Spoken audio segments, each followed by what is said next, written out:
법정 스님께서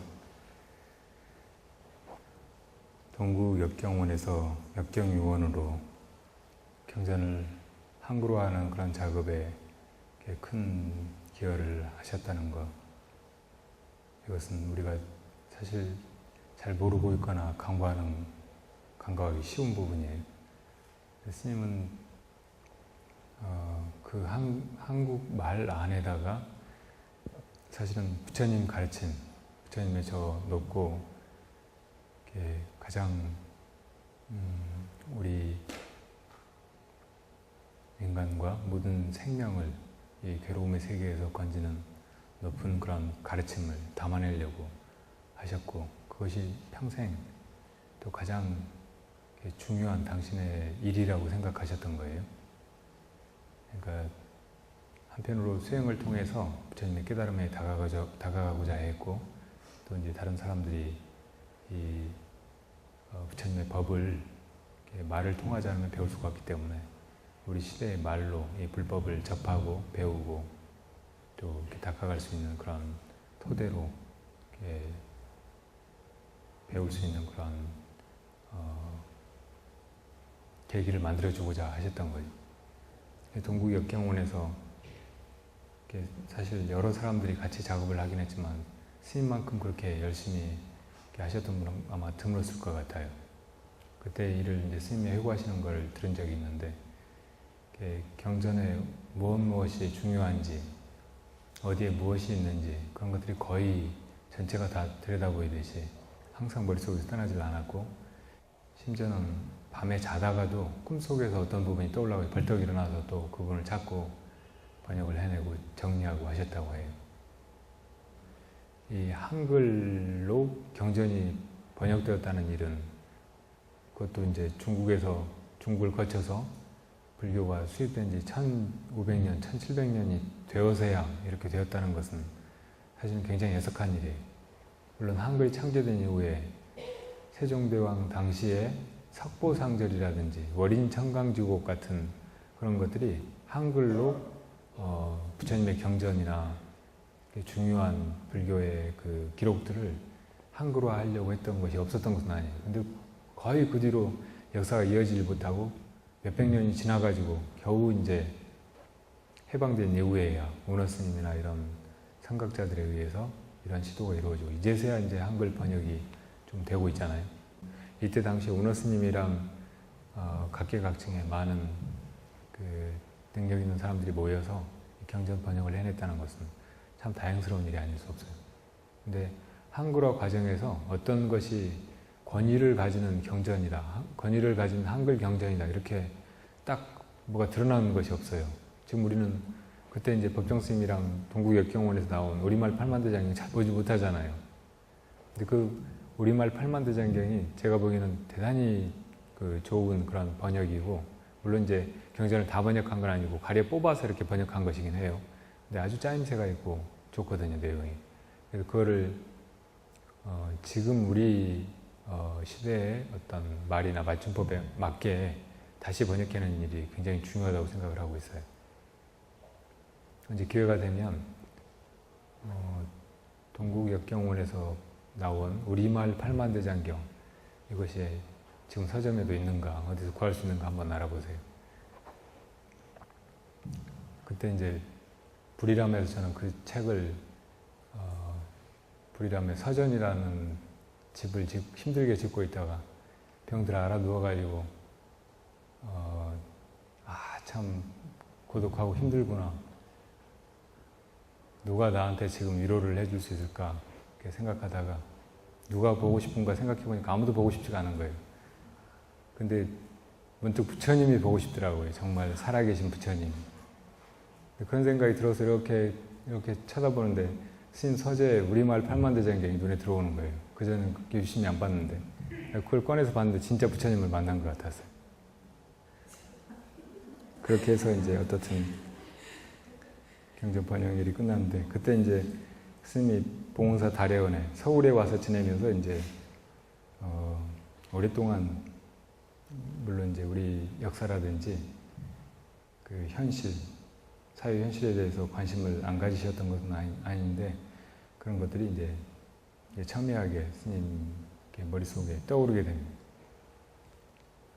아까 말씀드렸듯이 4.19나 5.16을 아주 가까이에서 이렇게 피부로 느끼고 경험하게 되었던 것이 계기가 되었다고 할 수 있고, 스님이 문학에 관계된 그런 잡지 같은 거, 현대문학이나 이런 책들을 계속 구독을 했었다는 것은 말씀드린 대로인데, 그 외에도 사상계라는 잡지를 많이 보셨어요. 사상계는 53년도에 장준하 선생 등에 의해서 만들어진 그런, 그러니까 우리 시대 정신 혹은 우리 시대의 어떤 철학 혹은 사회에 대한 어떤 제반의 담론 이런 것들이 다 담기는 그런 좋은 책자였어요. 그때 당시에 지식인들은 다 그 책을 보고 그 어떤 우리 역사의 방향이라든지 우리 시대의 어떤 아픔이나 질곡 이런 것들을 생각하고 고민하고 또 앞길을 모색하고 그랬던 것 같아요. 스님이 이제 사상계를 구독을 하다가 64년도에 그 사상계 출판사를 찾아가요. 그래서 거기서 함석헌 선생하고 장준하 선생을 만납니다. 이분들이 스님하고 제일 가까웠고 사실은 그 시대를 가장 앞서 나가는 그런 지성들이었어요. 먼저 장준하 선생은 원래 아버님이 목사이셨고 기독교인이었는데 그런 기독교의 어떤 가르침이나 논리 이런데 뿌리를 두고 있으면서도 우리 시대나 우리 나라의 어떤 현실에 대해서 아주 높고 깊은 관심을 가졌고 계속 그런 행동을 그치질 않았고 마지막에 이제 결국은 그 길에서 그 인생을 바쳤다고 할 만한 그런 분이에요. 원래 장준하 씨는 그 일본에 의해서 학도병으로 만주 쪽으로 끌려갔다가 거기서 탈영을 했어요. 그때 이제 탈영했던 얘기가 기독교 성경에 보면 야곱이 어디 적들에게 이민족들에게 끌려갔다가 거기서 도망쳐 나오면서 돌베개를 자고 사막을 지나고 했던 얘기가 나오는데 거기서 이제 돌베개라는 말을 따다가 돌베개라는 책을 내기도 하셨어요. 근데 장준하는 이제 사상계를 만들어서 그 사무실을 가지고 있었는데 법정 스님이 거기 찾아갔다가 장준하 씨도 만났지만 함석헌 씨도 또 만났어요. 근데 함석헌 씨도 기독교인이라고 할 수 있어요. 그러니까 천주교 쪽에 아주 뛰어난 그런 민주 투사들이 많았죠. 어쨌든 이 함석헌 선생은 그 가운데 한 분인데 이분은 기독교의 어떤 그 정통이라기보다는 퀘이커라고 하는 그 독특한 그런 교단의 어떤 종교 운동가였어요. 퀘이커는 기독교의 모든 형식이라든지 잘못된 틀, 또 보수적인 어떤 가치나 이익 이런 것을 부정하고 홀로 또 이제 공동으로 기독교의 순수성을 지키고 그걸 몸소 실천하고 또 시대적인 소명이라든지 이런 걸 다하려고 하는 그런 운동이었어요. 근데 이것을 함석헌 선생은 또 한국적으로 해석했어요. 그래서 한국의 역사 속에서 한국의 민중들이 다 자신의 주체성을 자각하고 씨알로서의 어떤 역할을 해야 한다.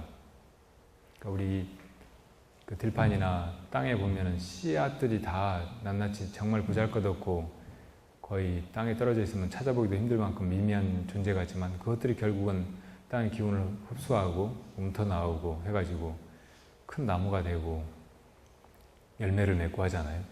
그래서 이 땅에서 가장 소중한 것들은 알고 보면 씨앗이잖아요. 그런 것처럼 우리 생명을 가진 인간들 각자가 다 그 씨앗과 같은 그런 기능을 해야 된다는, 자기 존재를 각성하고 그런 역할을 하고 하면서 자기답게 꽃피어나고 열매를 거두고 해야 된다는 그런 사상을 가지고 있었어요. 아주 탁월하고 성부적인 그런 정신이라고 할 수 있죠.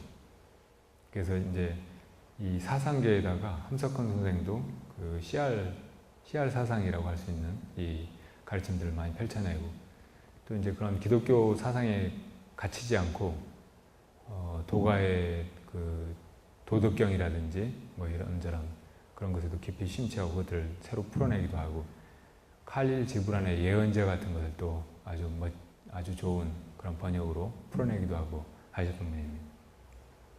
이런 분들을 이제 법정 스님이 그 사상계를 통해서 이제 이분들을 만나게 됐다는 말이에요. 그러면서 자연스럽게 이제 그 스님이 가지고 있던 어떤 시대에 대한 인식 이런 것들이 그분들하고 상통했기 때문에 금방 깊은 보감을 나누게 되고 이것저것 이제 행동을 같이 하게 되고 그런 일이 벌어져 간 거죠. 72년도에 민주수호 국민협의회를 결성했고 거기에 이제 들어가셨었고, 유신헌법이 생겨난 후에는 유신 철폐 개헌 서명 운동을 장준하 씨가 처음 시작했는데 거기에 이제 두 번째, 세 번째로 스님이 서명을 하고 그랬는데, 이런 과정이 쉽고 순탄한 과정이 아니었어요. 스님이 다례원에 머물 때는 거의 그 6, 7명의 그 정보요원들이, 그러니까 사법경찰관들이 혹은 이제 다른 감시자들이 항상 절 주변에 머물고 있었다고 해요. 그리고 뭐든지 다 감시하고,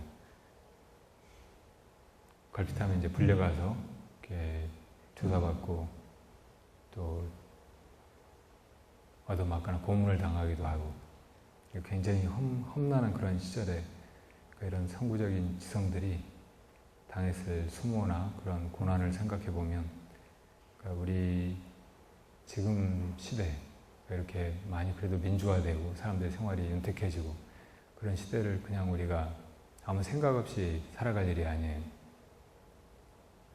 데모가 심해지고 유신헌법을 반대하는 그런 서명운동을 장준하 씨가 이제 시작을 했어요. 100만인 서명운동을. 근데 불과 열흘 만에 40만 명이 동참했어요. 그것이 이제 너무 위협적으로 느껴지니까 이 장준하 씨도 이제 등산 갔을 때 어떻게 이제 의문사를 당하게 됐고, 법정 스님은 이제 75년도에 인혁당 사건을 겪으면서 크게 이제 생각의 전환을 이루시고 불이람으로 이제 내려가시게 됩니다. 인혁당 사건이라는 것은 그때 이제 반정부 세력들이 끊임없이 이제 저항을 하고 데모를 하고 했는데, 그런 세력들을 잡아다가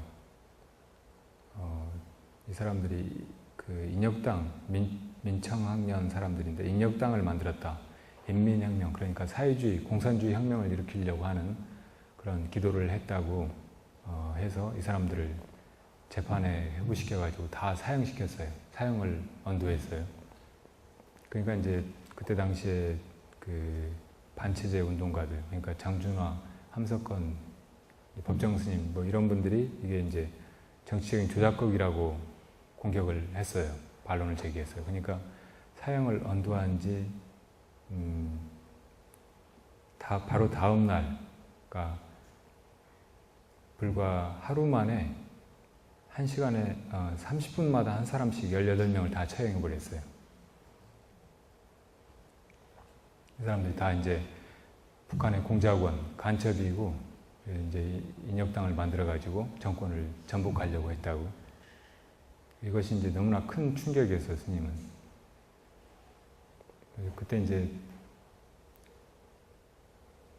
그러고 이제 또 그 탈이나 저항이 무서우니까 이제 이런 사람들 잡아다가 이제 막 가두고 고문하고 그랬죠.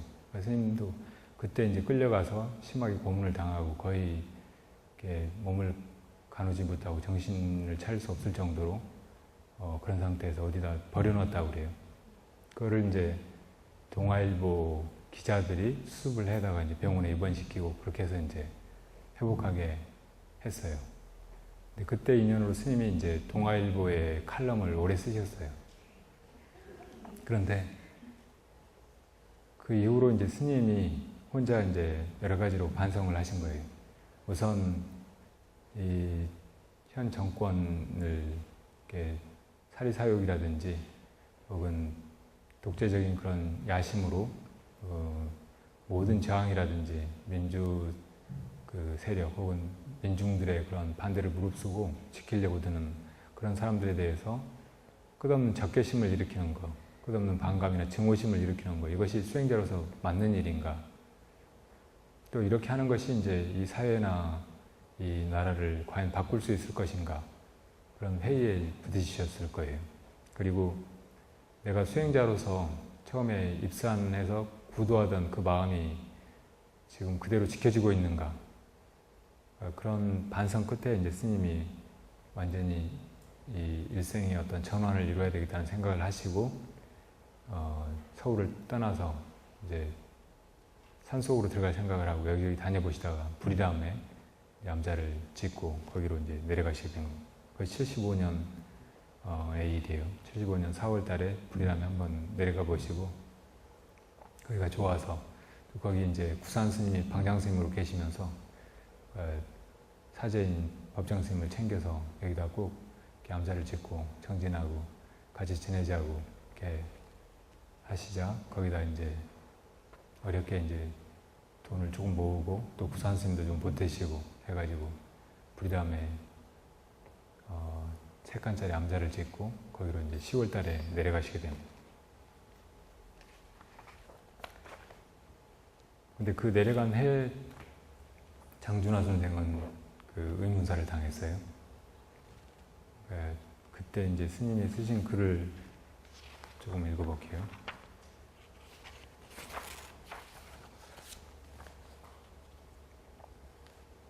스님이 장준하 선생 그 장례식에 붙인 글이에요. 장준하 선생님이 어처구니 없이 정말 어처구니 없이 우리 곁을 떠난 지 한돌이 가까워 오고 있습니다. 살고 죽는 것이 다 그런 것이긴 하지만 장 선생님의 죽음처럼 그렇게 허망한 경우는 또 없을 것 같습니다. 저는 그 무렵 산거를 마련하느라고 산에 들어와 있었습니다. 볼 일이 있어 광주에 나갔다가 고속버스 터미널에서 우연히 안병무 박사를 만났었죠. 안 박사는 대뜸 장 선생님 소식을 들었느냐고 저에게 물었습니다. 왜요, 무슨 일이? 하고 놀라는 제 표정에 신문을 건네주었습니다. 일면 머리 기사. 그 비보를 보는 순간 저는 기울기울 현기증을 느꼈습니다. 이럴 수가 있느냐고 정말 꿈만 같았습니다. 그 길로 서울을 향했습니다. 면목동 집에 들러보고야 꿈이 아닌 현실임을 실감할 수 있었습니다.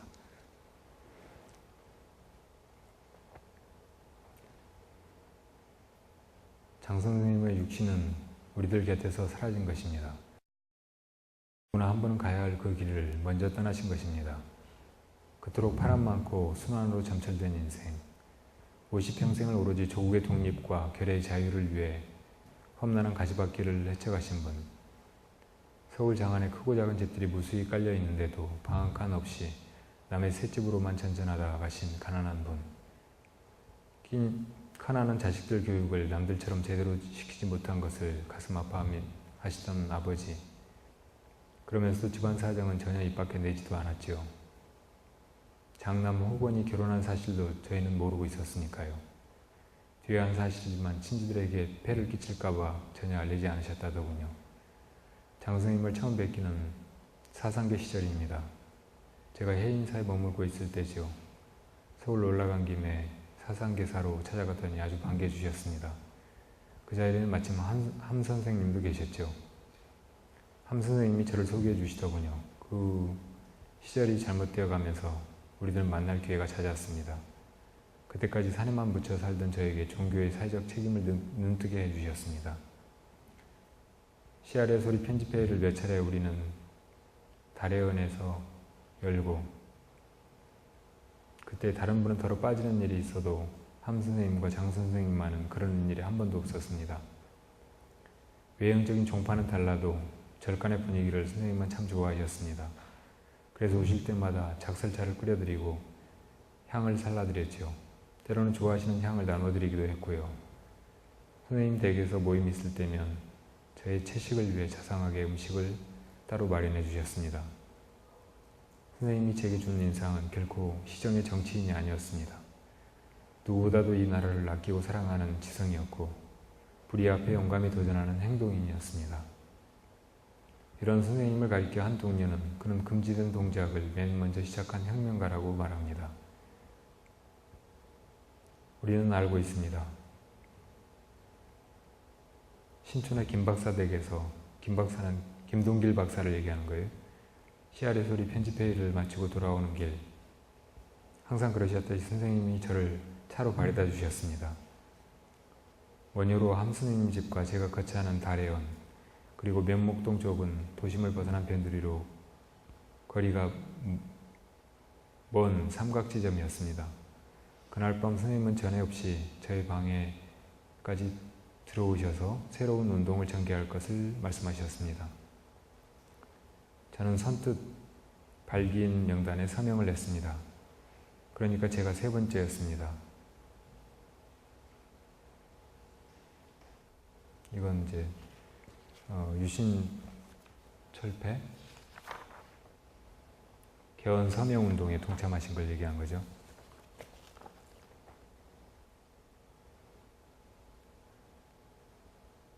그 무렵 건강도 안 좋으셨는데 큰일을 시작했던 것입니다. 일을 위해 몸을 돌보지 않는 것은 그 후로도 마찬가지였습니다. 긴급조치 제1호에 걸려 15년형을 받고 복역 중 고질인 심장병의 악화로 형 집행이 정지돼 병원으로 옮겨오신 후 소식을 듣고 부랴부랴 달려갔었습니다. 우리가 보기에도 건강이 몹시 안 좋더군요.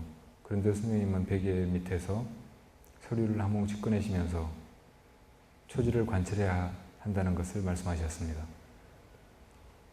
선생님을 생각할 때 우리는 또 대성 빌딩을 잊을 수가 없습니다.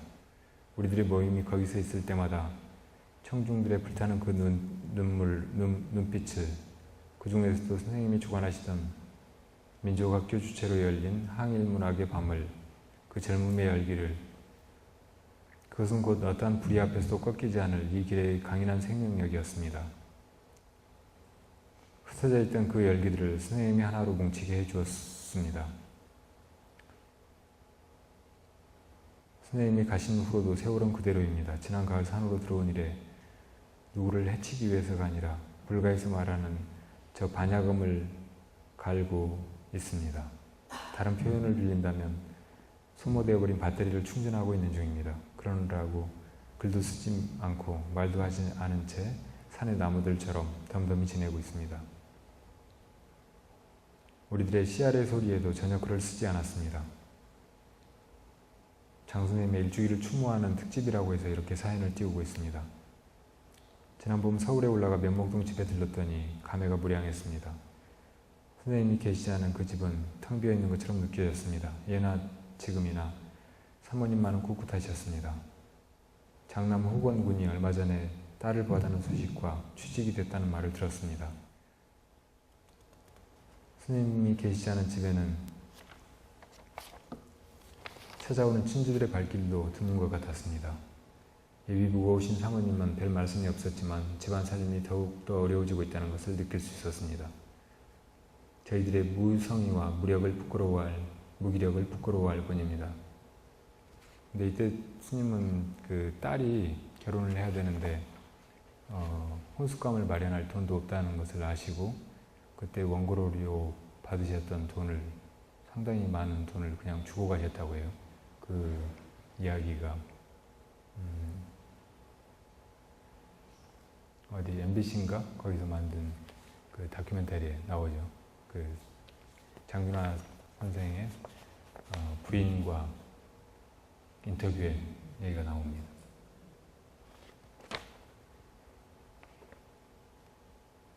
일주기에 참여 못하여 대단히 죄송합니다.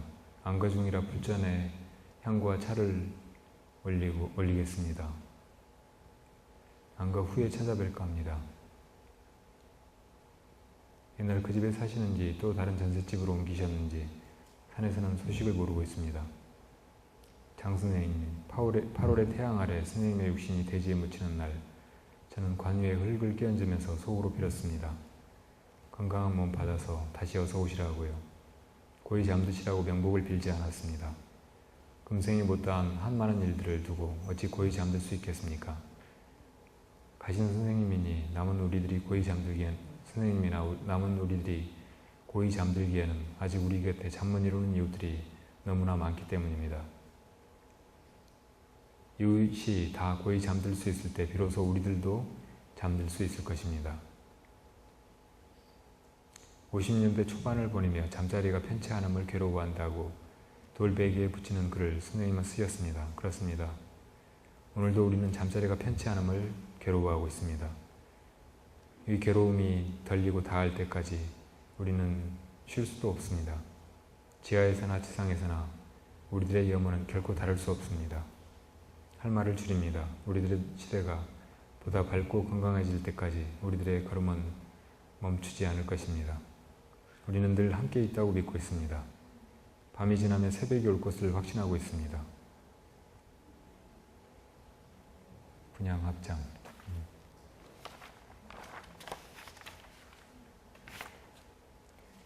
함석헌 선생은 가신 다음에 스님께서 쓰신 글을 얼른 읽고 오늘 마치도록 하겠습니다. 제목은 나도 중이나 되었으면이에요. 이건 함석헌 선생의 말입니다. 나도 중이나 되었으면. 사람 목숨 허무해라 물거품일세. 80년 한평생이 봄날의 꿈이어라. 2년 다해 이 몸뚱이 버리는 이날 한 덩이 붉은 해가 서산으로 진다. 고려말 태고 보우화상이 지은 임종기입니다. 다른 사람들로는 몇 생을 산다 할지라도 그만큼 살 수 없는 알차고 빛난 생을 누렸으면서도 한평생이 봄날의 꿈 같다고 하니 생명의 덧없음이 우리에게까지 다가서는 것 같다. 사람은 가고 기억만 남는가. 함 선생께서 어느덧 고인이 되셔서 그 기억을 더듬으려고 하니 새삼스레 삶의 허물을 되새기지 않을 수 없다. 우리들도 언젠가는 자기 삶의 그림자를 이끌고 태초에 생명의 그 바다로 돌아갈 것이지만 함 선생님을 처음 만나게 된 것은 종로에 있던 사상기사에서였다. 사장인 장준하 선생님을 만나러 갔다가 때마침 나보다 한 걸음 늦게 사무실로 들어오시는 함 선생님과 마주치게 되었다. 그때가 한일 국교 정상화를 반대하던 6.3 사태가 있던 그해 봄이었다. 그날 동국대학교에 가서 강연을 마치고 돌아오는 길이라고 하셨는데 꼬장꼬장한 모습이었다. 그 무렵 나는 해인사 퇴설당 선언에서 정진하던 때였다. 두 번째는 함 선생님께서 미 국무성 초청으로 도미하기 직전 뜻으로 본 한국 역사를 다시 손질하기 위해 해인사의 한 남자에 들어와 계실 때였다. 이 무렵에는 자주 뵙고 귀한 말씀을 들을 수 있었다. 한 번은 해인사 큰방인 궁연당에서 선생님을 모시고 전태중이 말씀을 듣게 된 자리를 갖기도 하였다. 주제는 한국의 종교가 나아갈 길에 대해서였는데 그 어떤 종파를 갈 것 없이 매서운 채찍질을 해주었다. 젊은 스님들한테는 적잖은 일깨움이 되어주었었다. 70년대에 들어서 서울 봉원사 다례원 시절 민주수호국민협의회와 씨알의 소리 일로 거의 주일마다 자리를 같이 하게 되었었다.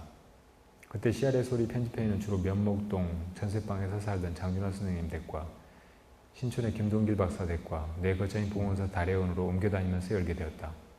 어디를 가나 정보기관에서 뒤따라다녔기 때문에 편집위원들의 신경은 긴장하지 않을 수 없었다.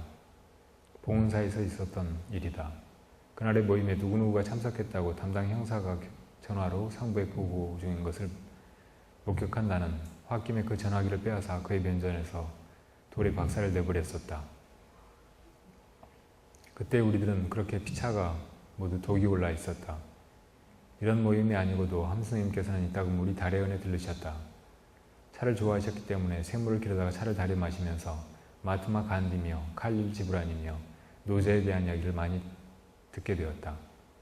미국에 가셨을 때 함 선생님을 태우고 가던 택시 운전사가 함 선생님 얼굴을 빤히 보더니 칼릴 지브란을 닮았다고 하더랍니다.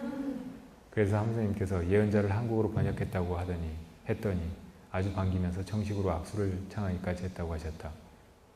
함 선생님께서 주관하시는 퀘이커 모임을 우리 다례원에서 연 적도 있었다. 나도 그때 한곁에 앉아 참석하면서 번다한 종교의식이 전혀 없고 마치 참선과 같은 퀘이커 모임을 처음 알게 되었었다. 그 무렵 함선생님은 노인답지 않게 아름다움 앞에 천진스러운 면모를 자주 드러내셨다. 뜰에 피어있는 꽃을 보면 무심히 지나치지 않고 걸음을 멈추고 눈여겨 살피면서 꽃에 대한 해박한 이야기를 많이 하셨다. 원효로 집에 그 손바닥만한 뜰과 온실에 여러 가지 화초를 손수 가꾸셨던 걸 보아도 꽃을 얼마나 좋아하셨는지 알 수 있다. 한 번은 꽃삭과 호미를 가지고 와서 다리연 곁에 무성하게 자라오르는 머위를 옮겨가기도 하셨다. 머위 이파리의 쌉쌀한 그 맛을 좋아하셨다. 초파일 때 우리 절에서 만든 연꽃 등을 우리 방에 달아두었었는데 한 번은 그걸 유심히 쳐다보시면서 그거 참 좋다, 그거 참 잘 만들었다는 말씀을 연거푸하셨다. 가시는 길에 떼어서 드렸더니 어린애처럼 아주 좋아하셨다. 1975년 가을 내가 거처를 조기산 불이람으로 옮겨오게 되자 내 산거에 한번 오시고 싶다는 서신을 보내왔었다. 오셔서 쉬어가시라는 회신을 이내 보내드렸더니 15, 16인이 되는 장자 모임 회원들과 함께 오시게 되었다.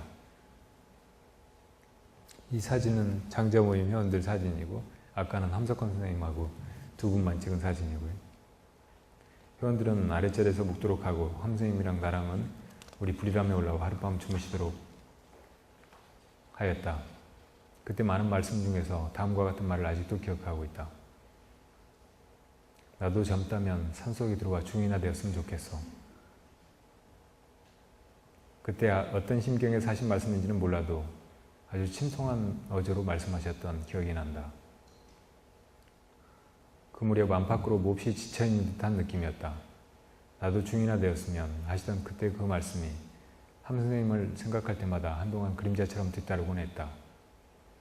그리고 나는 이때 함 선생님을 두고 아주 죄송한 마음의 빚을 지게 되었다. 다 알다시피 함 선생님은 하루 한 끼밖에 안 자셨다. 그것도 저녁을. 그때는 내가 불이람으로 옮겨온 지 얼마 안 되어 양식은 있었지만 20명 가까운 사람들이 한꺼번에 먹을 수 있는 그릇과 수저가 절에 마련되어 있지 않아서 함께 온 회원들에게 그 사정을 이야기하면서 밥 대신 감자를 삶아 먹으면 어떻겠느냐고 했더니 다들 좋다고 해서 감자를 한 솥 삶았었다.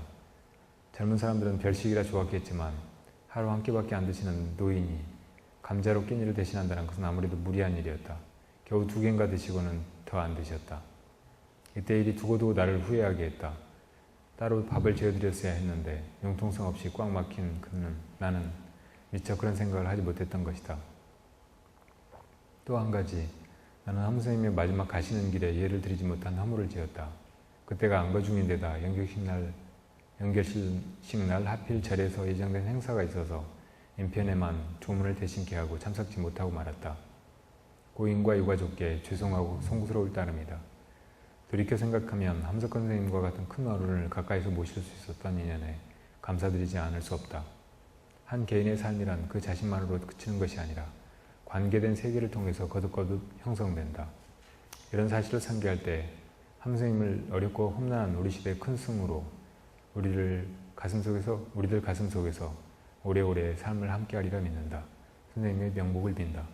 89년 4월호에 CR의 소리에 쓰신 글이네요.